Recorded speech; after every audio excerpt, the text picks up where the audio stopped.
Among the health issues that are confronting this country and now increasingly the world, this could be the #1 issue, both in terms of human misery, the severity of the disorders that are consequent to it, and at the cost of this enormous problem, which is only going to get bigger. We're living in somewhat of a damage control mode, where we're waiting for people to get sick, hospitalized, diabetes, stroke, cardiovascular disease, cancer, and then we're investing an enormous amount of money in trying to mitigate the chronic disease state. That's a huge drag on our economy. Someone who's obese costs on average more than $1,400 to care for more per year than someone who's not obese. Someone with diabetes costs on average $6,600 more to care for per year than someone without diabetes.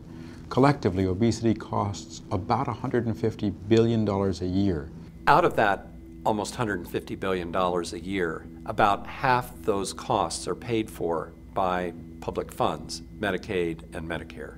If you look at the skyrocketing healthcare costs in the United States, which we don't have solutions for, whatever competitive position that we have in the world today will even be weakened by this overweight problem that we have. We're going to have a productivity crisis. We're going to have an employer-employee crisis. We're going to have people say, I'm not sure that I'm going to be able to manage my bottom line business system if I don't have fit employees.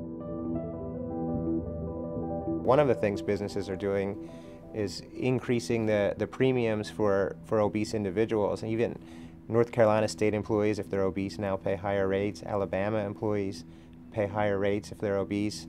Private sector firms are doing similar things. But in fact, some are saying, you know what, it's just too expensive, and they're moving their sites to India or China for cheaper labor and basically offloading the costs entirely.